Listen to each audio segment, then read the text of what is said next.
नमस्कार, मैं दीपक पाराशर फिर एक बार आपके सामने विशेषण टॉपिक जो चल रहा था उसको आगे बढ़ाता हूँ। हमने पढ़ा था विशेषण में गुणवाचक विशेषण, संज्ञा सर्वनाम की गुण संबंधी विशेषता बताने वाले शब्द गुणवाचक विशेषण कहलाते। हमने पढ़ा था संख्यावाचक विशेषण, संज्ञा सर्वनाम की संख्या संबंधी विशेषता बताने वाले शब्द क्या कहलाते, संख्यावाचक विशेषण। संख्यावाचक विशेषण के दो भेद होते, एक निश्चित संख्यावाचक, एक अनिश्चित संख्यावाचक। निश्चित संख्यावाचक में निश्चित संख्याओं का बोध होता है और अनिश्चित संख्यावाचक में निश्चित संख्याओं का बोध नहीं होता है। अब जैसे कि मैं कह दूं 3 लड़कियां आ रही है तो लड़कियों की विशेषता बताई 3, यानी निश्चित है, निश्चित संख्यावाचक है, विशेषण का ही भेद। पूछ लिया जाए कुछ लड़की आ रही है तो लड़कियों की निश्चित संख्या पता नहीं है तो वो अनिश्चित संख्यावाचक विशेषण, लेकिन है किसमें, संख्यावाचक विशेषण। अब चलते तुम्हारा आएगा इसमें परिमाणवाचक विशेषण। कौन सा है तुम्हारा, परिमाणवाचक विशेषण। परिमाणवाचक विशेषण गौर से सुनिएगा, परिमाणवाचक विशेषण। परिमाण जो शब्द है, परिमाण शब्द का अर्थ होता है मात्रा। क्या होता है परिमाण शब्द का अर्थ, मात्रा। परिमाण का अर्थ होता है मात्रा, यानी किसकी मात्रा, यानी संज्ञा या सर्वनाम। संज्ञा या सर्वनाम, यानी संज्ञा सर्वनाम की, संज्ञा सर्वनाम की मात्रा संबंधी विशेषता, मात्रा संबंधी विशेषता बताने वाले शब्द क्या कहलाते हैं, परिमाणवाचक विशेषण। यानी संज्ञा सर्वनाम की मात्रा संबंधी विशेषता बताने वाले शब्द क्या कहलाएंगे, परिमाणवाचक विशेषण। अब परिमाण में मात्रा, मात्रा बोले तो नाप तोल, नाप तोल आएगी, ध्यान रखना। लीटर, मीटर, किलो, आधा किलो, 100 ग्राम, ये सब इसमें आएगी। यानी सीधी सीधी बोले तो द्रव्यवाचक संज्ञा। कौन सी संज्ञा, द्रव्यवाचक संज्ञा। द्रव्यवाचक संज्ञा का प्रयोग परिमाणवाचक विशेषण में किया जाता है। अब देखिएगा परिमाणवाचक विशेषण भी दो है, उसके दो भेद है परिमाणवाचक विशेषण के, ध्यान रख लेना। परिमाणवाचक विशेषण के दो भेद है, एक निश्चित परिमाण, एक है आपका निश्चित परिमाण और एक होगा आपका अनिश्चित परिमाण। कौन सा, अनिश्चित परिमाण, ध्यान रखना। एक है आपका निश्चित परिमाणवाचक विशेषण और एक है आपका अनिश्चित परिमाणवाचक विशेषण। निश्चित परिमाणवाचक जो विशेषण है, समझना, निश्चित परिमाणवाचक जो विशेषण है इसमें संज्ञा सर्वनाम की निश्चित मात्रा का पता चलता है। किसका पता चलता है, निश्चित मात्रा का पता चलता है। इसमें संज्ञा सर्वनाम की निश्चित मात्रा, इसमें संज्ञा सर्वनाम की निश्चित मात्रा का पता नहीं चलता, ध्यान रखना, पता नहीं। दोनों बातें बता रहा हूं। कैसे भी लिख सकते हो, यूं लिख सकते हो, संज्ञा सर्वनाम की निश्चित मात्रा संबंधी विशेषता बताने वाले शब्द निश्चित परिमाणवाचक विशेषण। संज्ञा सर्वनाम की अनिश्चित मात्रा संबंधी विशेषता बताने वाले कौन से, अनिश्चित परिमाणवाचक विशेषण। ये यूं भी लिख सकते हो, संज्ञा सर्वनाम की निश्चित मात्रा का बोध जहां होता है, निश्चित परिमाणवाचक विशेषण। संज्ञा सर्वनाम की निश्चित मात्रा का बोध जहां नहीं होता है वो अनिश्चित परिमाणवाचक विशेषण। इसमें आएगा जैसे आपके,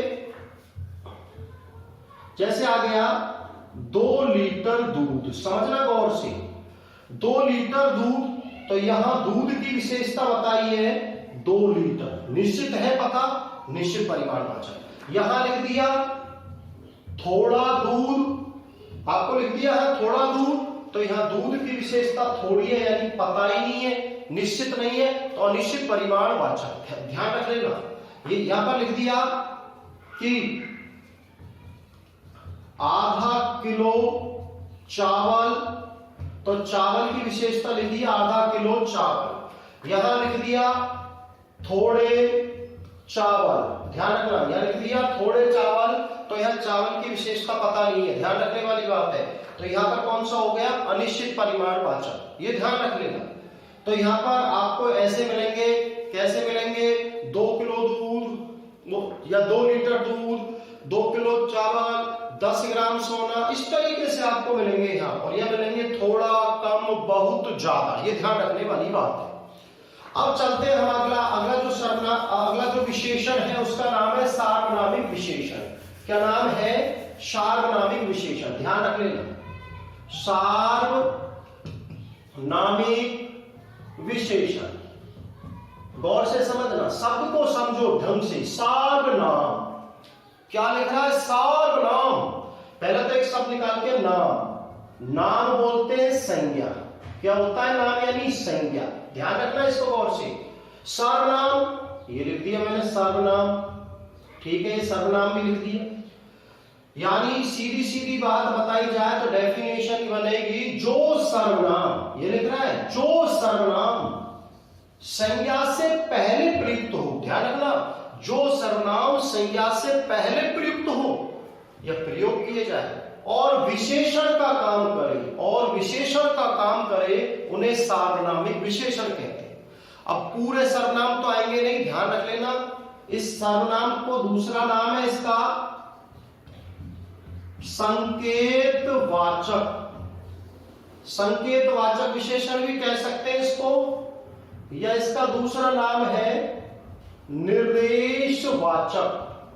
ध्यान रख लेना, इसको निर्देशवाचक विशेषण भी कह सकते हैं और संकेतवाचक विशेषण कहते हैं।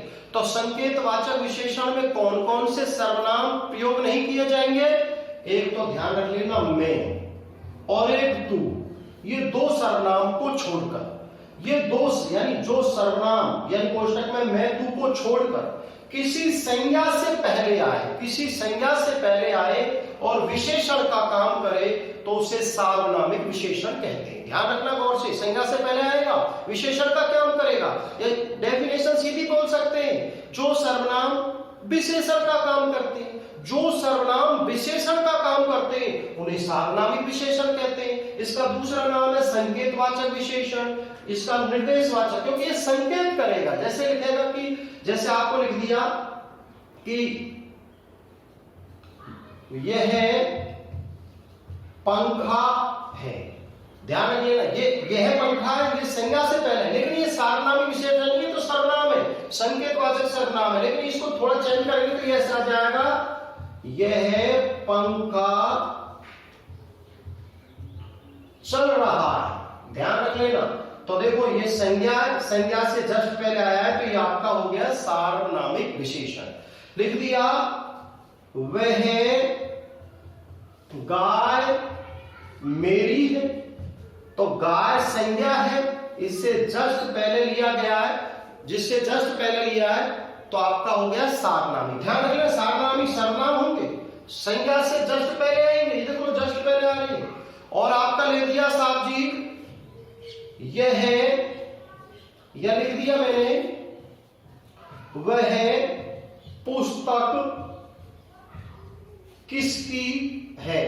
तो आपको पता है पुस्तक संज्ञा, इससे जस्ट पहले आया है कि वह विशेषण का काम कर रहा है, तो यहां पर आपका हो गया सार्वनामिक विशेषण। ये आपको समझना है। तो आपको पता चल गया गुणवाचक विशेषण। ध्यान रखना, उसमें गुण आएंगे, खट्टा, मीठा, कड़वा, रंग, रूप, आकार, दिशा, भाव, स्थान आदि का बोध होगा। संख्यावाचक में आपको संख्या मिलेगी, 1 2 3, पहला, दूसरा, तीसरा, दोगुना, चौथा, प्रथम, द्वितीय, तो ये आपको मिलेगी। और आप परिमाणवाचक विशेषण में आपको मिलेगा लीटर, मीटर, किलो, आधा किलो, 100 ग्राम, इस तरीके से आपको परिमाणवाचक में मिलेगा। और सार्वनामिक विशेषण में आपको सर्वनाम मिलेंगे, लेकिन सर्वनाम किससे पहले आएगा? संज्ञा से पहले आएगा और वो विशेषण का काम करेगा। ये मैंने आपको बताया। ये आपका सर्वनाम का जो विशेषण का टॉपिक था वो फिनिश हो गया। अब इसके बाद में हमारा अगला टॉपिक आएगा क्रिया, इसमें हम क्रिया पढ़ेंगे बाद में। आज के लिए इतना ही।